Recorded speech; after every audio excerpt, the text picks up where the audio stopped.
Oh, cantadmelas otra vez, bellas palabras de vida. Hallo en ellas mi gozo y luz, bellas palabras de vida. Considerando el capítulo 2 de Levítico y analizando lo que son las oblaciones o ofrendas vegetales, estuvimos hablando que eso viene de la palabra hebrea que significa minja, don, presente, oblación. Y hoy vamos a estar considerando la parte que nos dice el versículo 13, que sazotarás con sal toda ofrenda que presentes, no harás que falte jamás de tu ofrenda la sal del pacto de tu La sal. Dios, en toda ofrenda tuya ofrecerás sal. Recuerden que estamos considerando algunas palabras que en el pasado nosotros no le tomábamos importancia, o de repente en algunos sectores de la iglesia del Señor no se tomaba importancia, porque no puedo hablar por todos. Pero el punto es que estamos considerando esta frase, la sal del pacto de tu Dios, porque esto es algo que, aunque ustedes no lo crean, se habla mucho en el mundo religioso y le da mucha fuerza para que se cumpla supuestamente el milenio acá en la tierra. Lo que vamos a considerar a la luz de la palabra, como siempre, es qué significa esto de la sal del pacto de tu Dios. Porque nos está diciendo este versículo que no debe faltar en ninguna de las ofrendas que se hagan sobre el altar la sal. Eso es lo que nos dice esta escritura. Pero habíamos estudiado en los versículos 2 y 13, el lunes pasado, que se prohíbe el uso de la levadura en todas las ofrendas que se ofrecen sobre el Mishkan. ¿Qué es el Mishkan?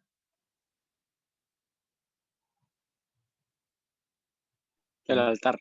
El altar. Recuerden, son palabras parecidas. Mishkan es el altar de bronce donde se le ofrecían los sacrificios cruentos, mientras que Minja es las oblaciones de vegetales que se ofrecían también en el Mizcán, pero debían presentarse sin la levadura, como leímos en el versículo 2 y 13, pero ahora se manda según, eh, según el versículo 11 y 12, perdón, pero vemos ahora que en el versículo 13 se nos manda o se les manda al pueblo que deben usar la sal en todas sus ofrendas. La pregunta es, ¿por qué?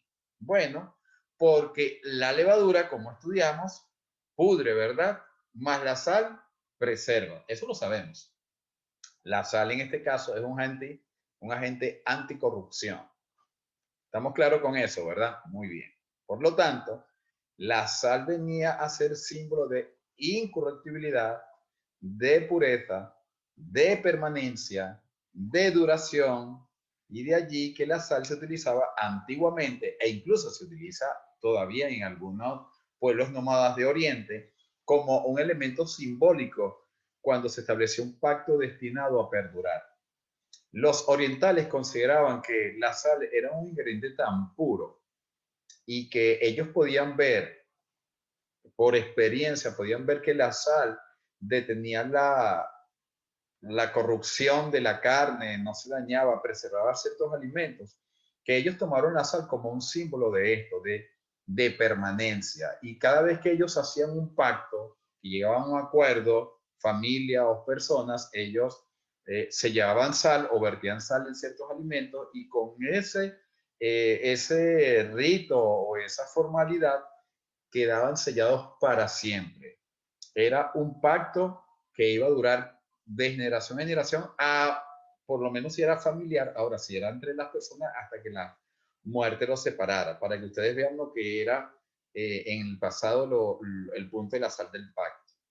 En estos países, todo acuerdo se sellaba con obsequio de sal por ambas partes y demostraban la fuerza y la permanencia del contrato. Recuerden, estamos comprendiendo o estudiando un poco de de cultura general. ¿Por qué?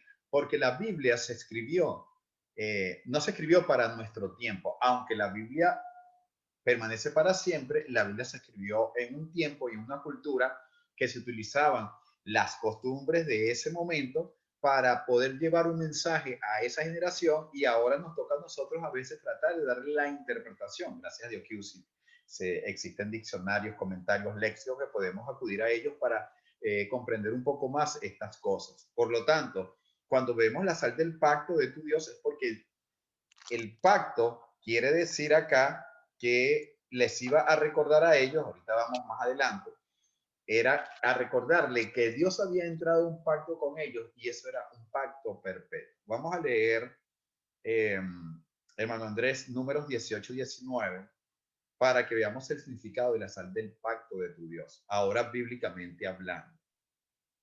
Números 18 y 19. Hermano Andrés.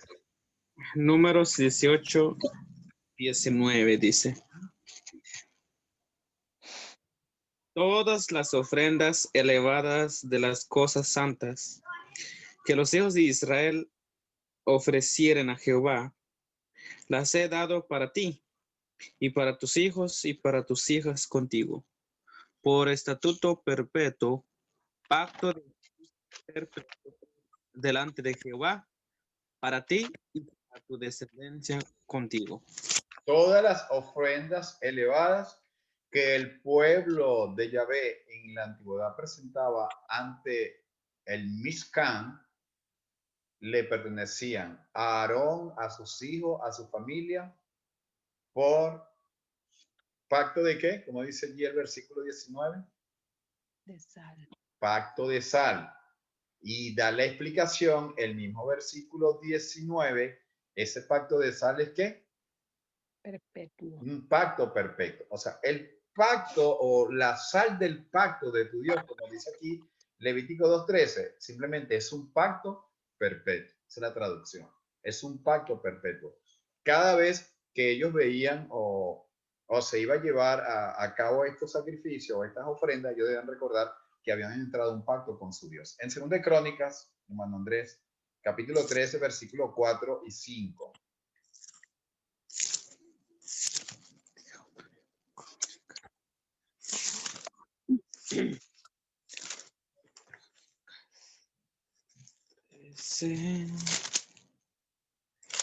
Segunda de Crónicas 13,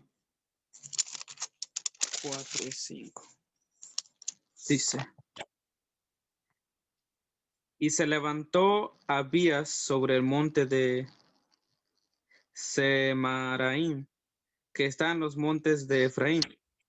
Dijo: oídme, Jeroboam y todo Israel. ¿No sabéis vosotros que Jehová Dios de Israel dio el reino a David sobre Israel para siempre, a él y a sus hijos bajo pacto de sal? Muy bien. ¿Están viendo? Abías es el rey de Judá, que se encontraba en el sur. Y Jeroboam es el rey de Israel, de las otras 10 tribus. Jeroboam quiere hacer guerra contra las tribus del sur. Quiere hacer guerra. Y Abías le está diciendo que ¿para qué van a hacer eso? ¿Es que acaso no recuerdan? Recuerden en este caso que Abías viene siendo hijo de David, en este caso descendiente de David.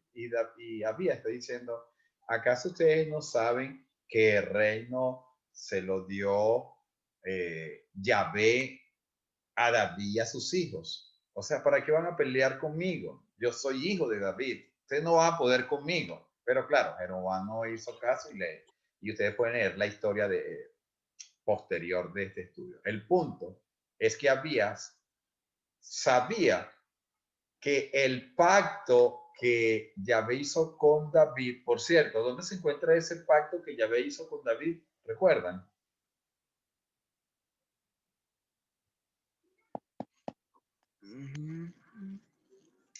¿No recuerdan el pacto davídico?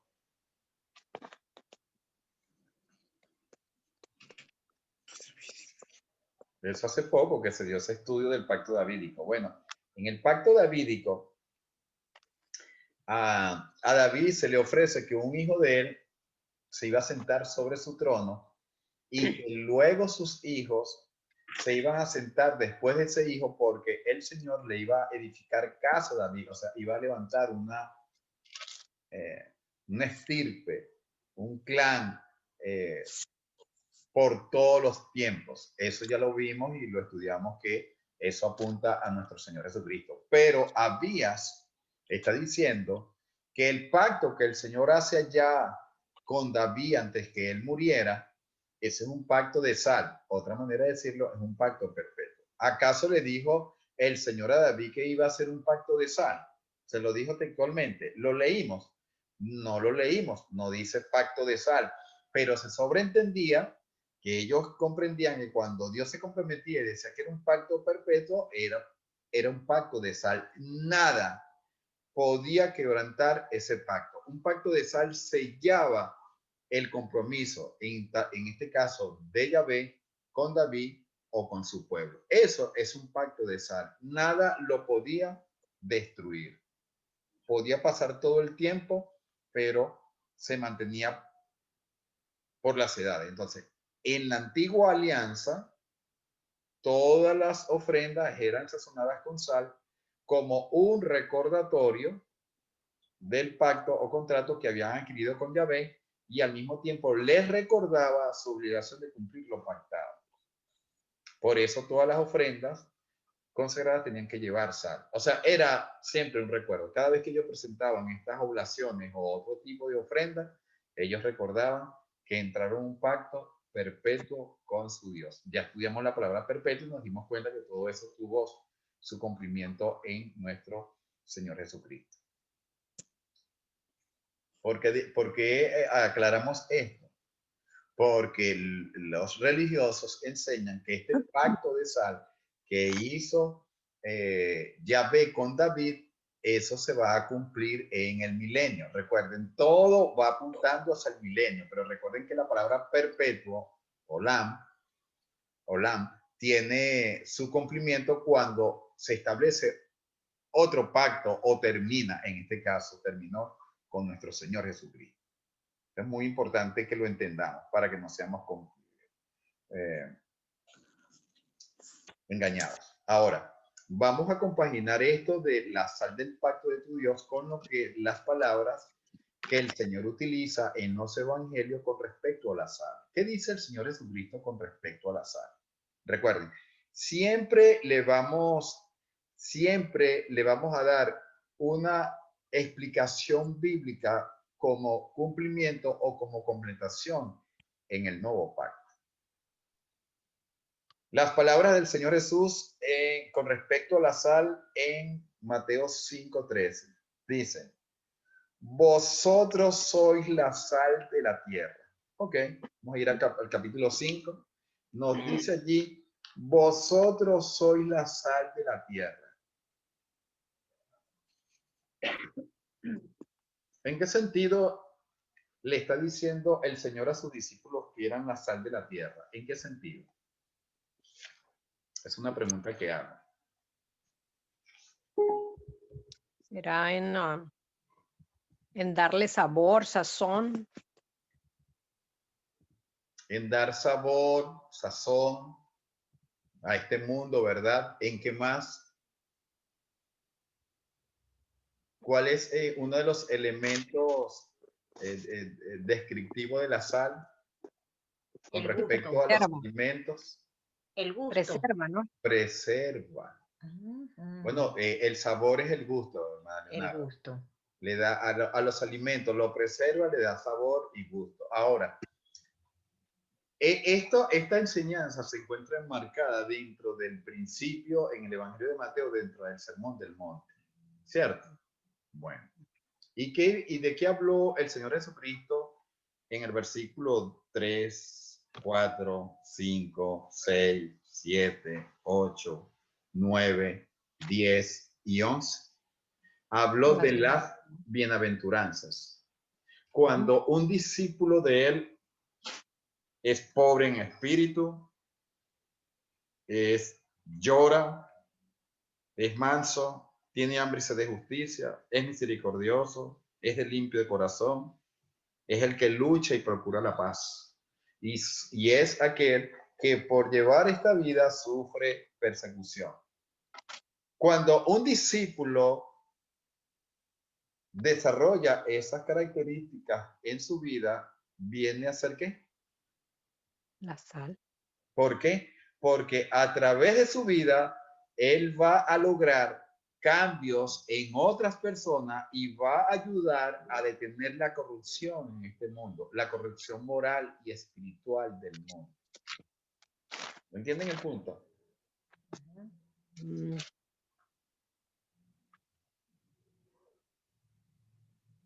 La sal preserva los alimentos de la descomposición.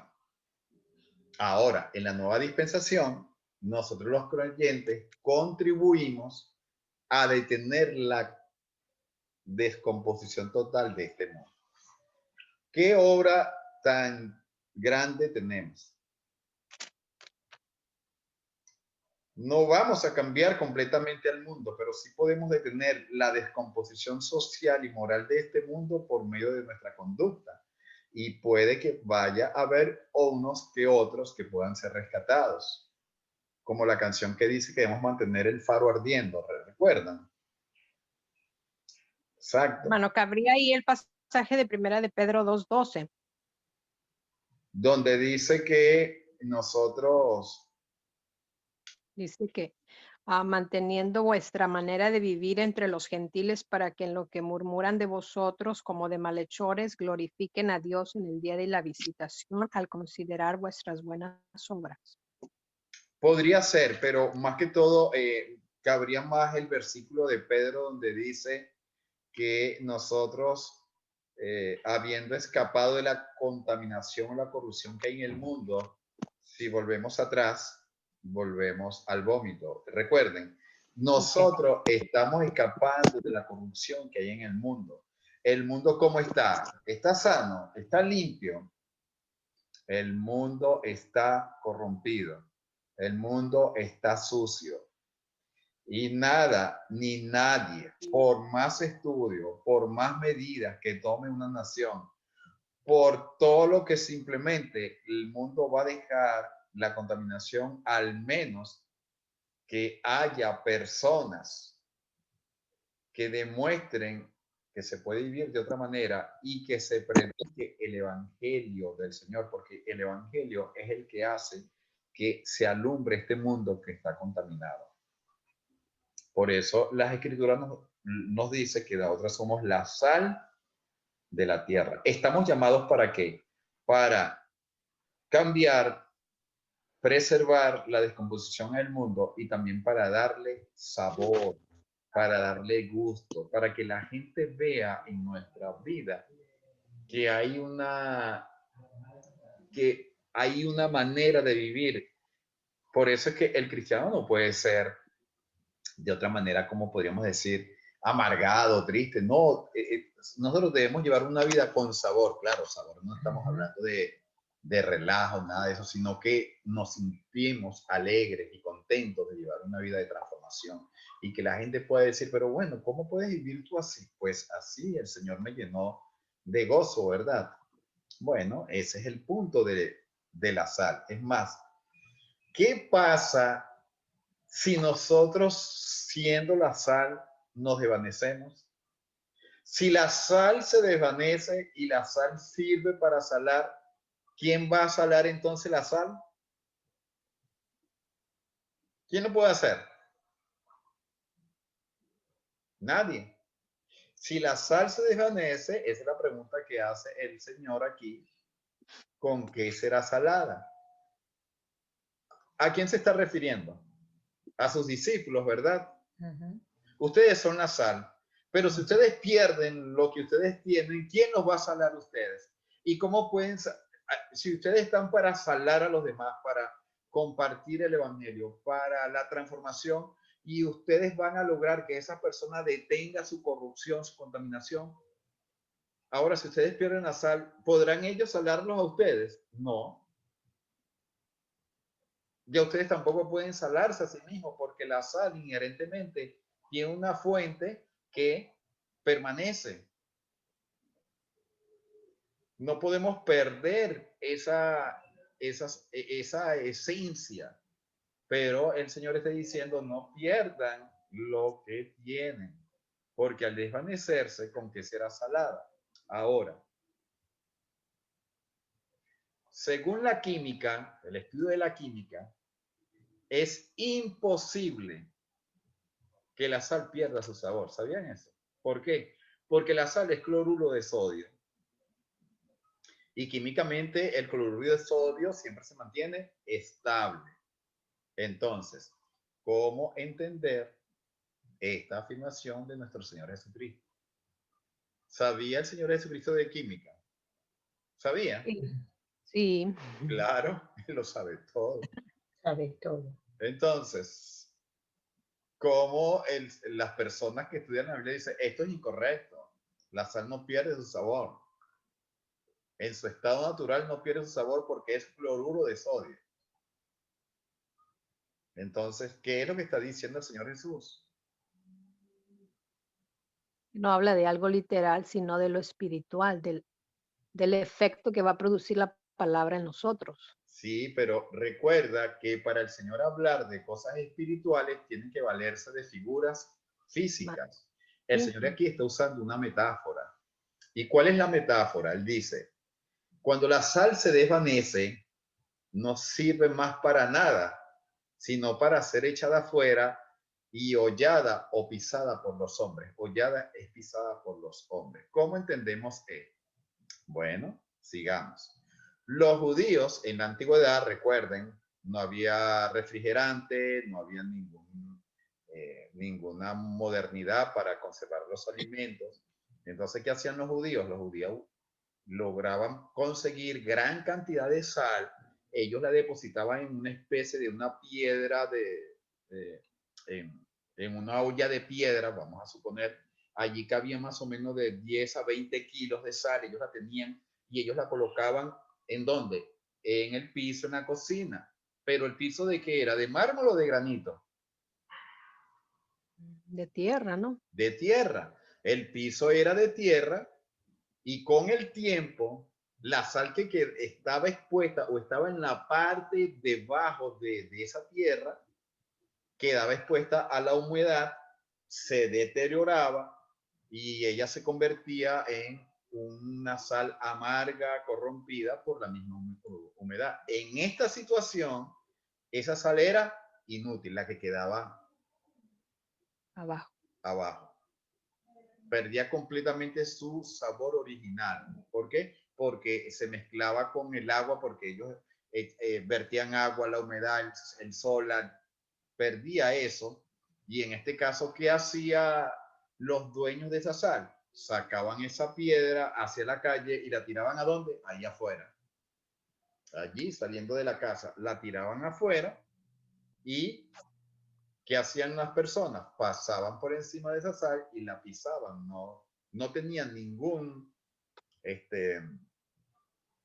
Beneficio. beneficio. Y la gente no le importaba pasarla. ¿Por qué? Porque la sal perdía su sabor ¿cuándo? Cuando se mezclaba.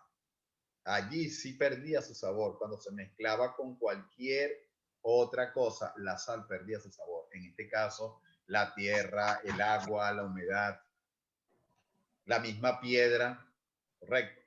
Ella perdía su sabor. Ellos empezaban a usar la sal por la parte de arriba, la iban consumiendo, pero ya la parte de abajo ya quedaba inútil. ¿Okay? Entonces, al perder su sabor, era porque estaba mezclada con impurezas. Nosotros, como sal de la tierra, si no mezclamos con las impurezas de este mundo, la carne y los pecados, entonces perderemos nuestro sabor y nuestra función como personas que damos testimonio al mundo. ¿Qué va a suceder? Se pierde. En ese caso ya no servimos porque nos hemos mezclado. Esto es lo que está tratando o lo que dijo el Señor Jesucristo. Mezclando la manera de practicar lo mismo que el mundo, ¿verdad? Sí, Ok. en el sentido de practicarlo, en el sentido de practicar lo que es pecado, porque todo lo practicamos. Vemos tele, comemos, ¿me explico? Se sobreentiende que las prácticas del mundo son los deseos carnales. Por eso, Mira, no vayas a bajar, no vayas a por bajar. eso es que Sigue se nos insistiendo y manda. pasarle un mensaje. Señor Luis, necesito que se comunique Ok, conmigo porque lo vamos estoy a poner llamando. Ok, el punto acá es que el Señor Jesucristo nos manda en Marcos 5, 9:50 a que debemos tener sal en nosotros. ¿Están viendo? Debemos tener sal en nosotros. ¿Y qué dice Colosenses 4:6? Colosenses 4:6, hermana Fanny.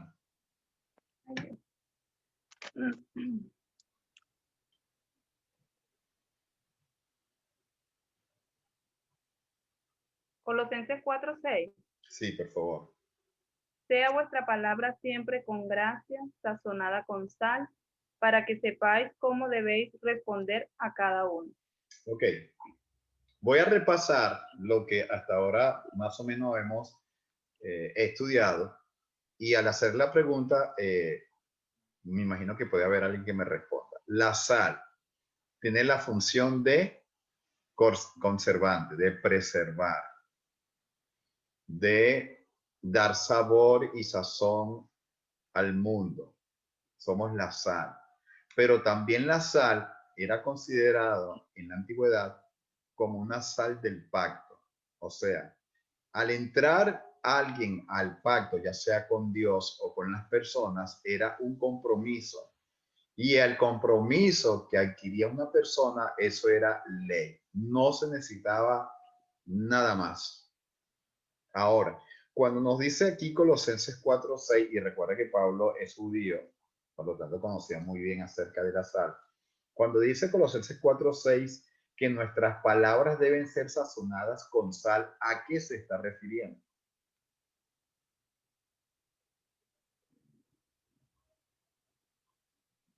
Que traiga algo positivo en el mundo, en la persona. ¿Qué más? ¿Quién más puede decir algo? Bueno, hermano, cuando dice que con la sal, o sea, se establecía como un pacto, ¿verdad? Un pacto de sal, era como que, es como que la palabra sea eso, y sea, se hable siempre con la verdad, pues, que sea algo incorruptible, pues. Perfecto. Muy bien, hermana Glenda. Ese es el punto que quería tocar, aunque lo que dice la hermana Gloria también se puede interpretar de dos maneras, pero el punto que quiero enfocar aquí en esta noche es nuestra palabra tiene que ser ley. Recuerden, en la antigüedad no existían contratos. Los contratos solamente se hacían con, entre reyes, entre personas nobles que tenían sus sellos y todas esas cosas, pero realmente cuando una persona entraba en un pacto de sal con alguien, esa palabra era ley. No se necesitaba un documento. De hecho, cualquier documento ni siquiera era inferior a la sal del pacto. ¿Entienden el punto? Este es el enfoque. Recuerden, la idea es aprender. La idea es que nosotros, por lo general, todos nosotros, cuando hablamos durante las 24, lo que compartamos en las 24 horas del día que tenemos todos, nosotros tenemos que medir muy bien nuestras palabras, porque nuestras palabras no pueden ser como las palabras que teníamos en el pasado, que todo era así y luego era no, que todo era no, que todo era así. O sea, que nuestra vida no sea un juego. Si nosotros nos comprometemos con algo, eso es lo que hay que hacer. Si nosotros le decimos a alguien que vamos a hacer eso, nosotros tenemos que cumplir eso. O sea, que nuestras palabras, en otras maneras de decirlo, sea sí o sea no. Por eso, nuestras palabras tienen que ser sazonadas con sal. Al ir la palabra con sal, mi palabra, es otra manera de decirlo, que nuestra palabra vaya por delante. ¿Recuerdan? Eso, que nuestra palabra vayan por delante. No importa la palabra que nosotros demos, A alguien tenemos que cumplirla. Por eso nos dice, creo que un proverbio o un salmo, no recuerdo ahorita, que dice que hombre de verdad es aquel que aunque jurando en daño suyo, no por eso cambia. ¿Han leído eso? Bueno, ese es el punto. A veces nos comprometimos y para que yo dije esto. Bueno, tengo que Yo me cumplir. acordé del otro donde dice que ahí en Eclesiastés 5, donde dice que cuando haces promesas a Dios no tardes en cumplirla, porque Él no se complace en los insensatos. Cumple lo que prometes. Mejor es que no prometas, o que prometas y no cumplas. Ok, ok, pero en este caso estamos hablando de la relación con los hombres. En la relación con los hombres que tenemos a diario, como cuando en el mundo, pues se dice, mira, si te comes toda la comida te llevo al parque, ¿verdad? Y el niño se la come con entusiasmo, pero no lo llevan al parque. Si haces esto, te voy a hacer esto. Y todo es un compromiso. ¿Cómo se sienten las personas cuando no se les cumple lo prometido o lo pactado? Porque eso es un pacto. Aunque ustedes no vean esto es un pacto. Nuestras palabras son pactos.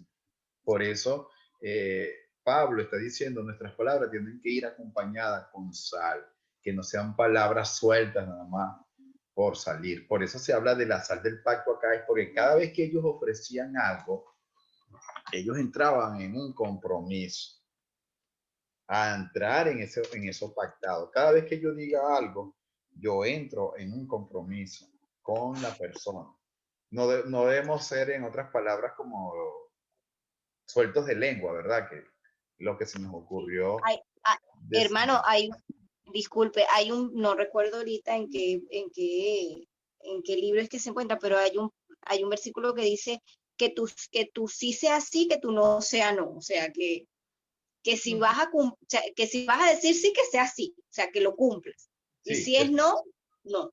eso está ahí en el Sermón del Monte, ahí mismo en Mateo, entre el capítulo 5 y el capítulo 7. Pero es verdad, ese es el punto. Y también vale que nosotros tenemos que también darle sabor a nuestra forma de hablar delante de las personas, o sea que nuestra manera de hablar nos identifique como una persona que es sal de la tierra, que nuestras palabras tengan buen sonido, que sean dulces, salables, no que hablemos bajito ni nada, sino que procuremos a dejar las palabras, ya estudiamos eso de los pecados de la lengua, palabras soeces, ustedes saben cómo ahorita se relacionan las personas, bueno, ese es el punto en el cual nos manda las escrituras que no debemos ponerle sal a nuestras palabras, a nuestros compromisos, cuando hacemos pacto de sal. Eso es muy importante. Sigamos. Ahora con Marcos capítulo 9, versículos 49 y 50. Nos dice el Señor Jesucristo, porque todos serán salados con fuego y todo sacrificio será salado con sal. Esto dice el versículo 49. En el contexto de Marcos 9, 43 al 48, lo que se establece aquí es la necesidad urgente que nosotros tenemos de no ir a la condenación. Y el Señor Jesucristo está usando la metáfora de nuestros miembros del cuerpo, en el cual si nuestro ojo, nuestro brazo, nuestro pie, nuestra pierna, nuestro dedo, nuestra mano, lo que sea, es obstáculo para que nosotros no alcancemos la gloria eterna, ¿qué debemos hacerlo? Cortarla, ¿verdad? Pero por supuesto, el hecho de cortarnos nosotros mismos en carne viva parte de nuestro miembro, sacar de un ojo, creo que eso no va a ser muy, muy sencillo. Primero, el procedimiento no es sencillo y tampoco no va a ser libre de dolor. Va a ser doloroso. ¿A qué nos está emplazando el Señor Jesucristo? Nos está aplazando a que cuando nosotros ofrecemos sacrificio a nuestro Dios, vamos a pasar por pruebas. Y la Biblia habla de que nuestra fe debe ser probada como el oro, y el oro se prueba por fuego. Aquí se está hablando de las pruebas en la cual todos, nos dice, seremos salados con fuego. No se apresuren a ustedes decir, ¿cómo es esto? ¿Cómo es esto? ¿Cómo es esto? Porque yo he escuchado que aquí se está hablando del infierno. No se está hablando del infierno. ¿Por qué no se está hablando del infierno? Se está hablando en el contexto de el sacrificio que nosotros hacemos para no ir al infierno. Y este sacrificio nos va a llevar a momentos de duro pruebas, de luchas. Y dice, todos los que son la sal de la tierra, todos en un momento determinado de nuestra vida vamos a ser probados. Y en ese momento que vamos a ser probados, vamos a ser salados con fuego. Recuerden la figura de la minjá. Ellos tenían que presentar sus ofrendas ante el altar y tenían que, ¿qué estaba en el altar? Fuego. ¿Y qué tenían que vertir? Sal. ¿Qué nos dice Romanos capítulo 12, versículo 1 y 2? ¿Recuerdan? Nos dice que nosotros debemos presentar a Dios sacrificio vivo, santo, agradable a Dios, que es nuestro culto racional. Pero ese sacrificio no va a perdurar en el tiempo si nosotros no somos salados. La sal va a preservar ese sacrificio. La sal va a decir que no importa por lo que estemos pasando, nosotros vamos a perdurar en el tiempo. En el tiempo vamos a perdurar porque tenemos una fe, pero ese sacrificio va a costar, va a luchar. De nada vale un sacrificio si ese sacrificio no tiene sal. No tiene. Los sacrificios que iba a presentar el pueblo de nada iban a servir si ese sacrificio no tenía sal. La sal era la sal del pacto del Dios, en el cual ellos se comprometían a andar en ella. Ahora, la interpretación tiene un choque, tiene el choque cuando leemos este siguiente versículo: y todo sacrificio será salado con sal. Pero resulta que en los manuscritos más fidedignos no se encuentra esta parte. O sea, lo que van a encontrar ustedes en las mejores traducciones es porque todos serán salados con fuego. ¿Por qué les digo esto? Porque la Reina Valera y las demás versiones que proceden de la Reina Valera aparece todo sacrificio será salado con sal. Mientras que, a un ejemplo, la Biblia que yo tengo, la Biblia textual, solamente aparece porque todos serán salados con fuego. ¿Por qué tienen que saber ustedes esto? Porque cuando ustedes se encuentren con un mesiánico y le lean ustedes este versículo, lo primero que le va a decir, mira, tu Biblia es incorrecta. Porque allí en los mejores manuscritos no se encuentra la palabra todo sacrificio será salado con sal. Y ustedes van a quedar, ¿qué? Y se quedan tristes. O sea, mi Biblia no está correcta, no sé qué, y por ahí se meten. No, no se preocupen por eso. El punto es que ya ustedes lo saben, que hay puntos en la Biblia, o sobre todo en este capítulo 9 de Marcos, que no aparecen en los manuscritos, pero lo que aparece sí lo podemos aprender. De manera que al eliminar nosotros este versículo nos quedamos porque todos serán salados con fuego, y esos todos, según el contexto del capítulo 43 y 48, está hablando de quién, del inconverso o del converso, del hijo de Dios o del incrédulo. Del converso. Del hijo de Dios. Del converso. Exacto. Entonces el texto en este caso rige, todos serán salados con fuego, porque nosotros todos los días tenemos que presentar a Dios sacrificio vivo, santo, agradable, y ese sacrificio tiene que ir acompañado de sal. Ese es el punto. Sigamos. Buena es la sal, mas si la sal se hace insípida, ¿con qué la sazonaréis? Ya estudiamos esto. Tened sal en vosotros mismos. ¿De quién está hablando? De nosotros. Tened sal en vosotros mismos y tened paz los unos con los otros. ¿Están viendo? ¿Qué debemos tener en nuestra vida? Sal. Y al tener nosotros sal, vamos a tener ¿qué? Paz. Vamos a tener paz. ¿Por qué? Porque estamos luchando todos los días, o todos los días nos estamos cortando, ¿verdad? Quitando.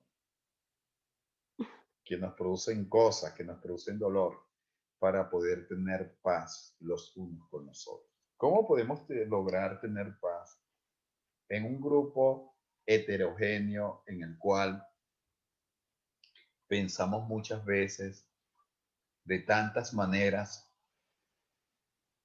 luchando contra nosotros mismos para no hacer lo que nosotros queremos, sino lo que el Señor quiere?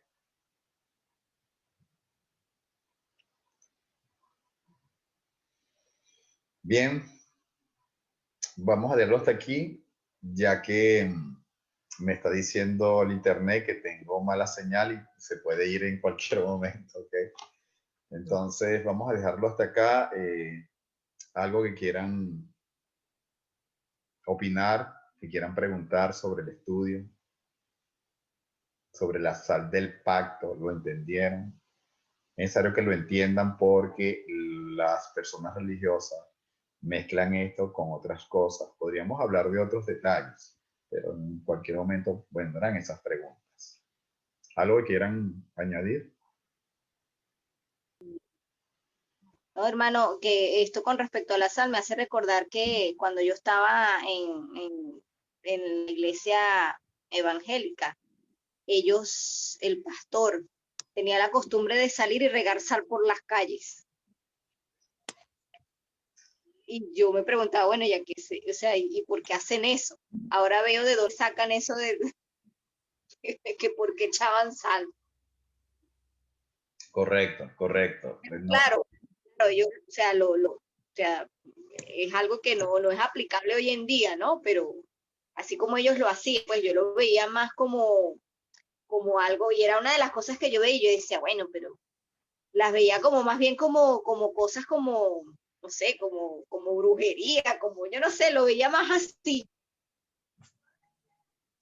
Eso es cierto. Les voy a explicar algo. Bueno, no me va a dar tiempo de explicarles, porque él está dando allí una mala interpretación de la sal, porque él utiliza otras citas bíblicas, pero la mayoría de los grupos religiosos vienen de un mundo supersticioso y se meten en los grupos religiosos y la superstición todavía sigue. Un ejemplo, tú compras un Mickey Mouse, un muñeco, y ellos dicen que ahí está un demonio. No sé si han oído de eso, pues. Entonces, sí. Todo es una superstición cuando la Biblia no habla de estas cosas. La Biblia nos habla textualmente y nosotros tenemos que darle respeto textual. Y bueno, es cierto lo que tú dices, causa risa un poco acerca de la ignorancia de estas cosas, pero sucede.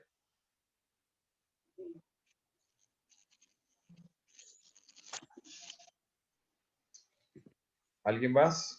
De luz y vida son sostén y guía. Qué bellas son, bellas palabras de vida. Qué bellas son, bellas palabras de vida.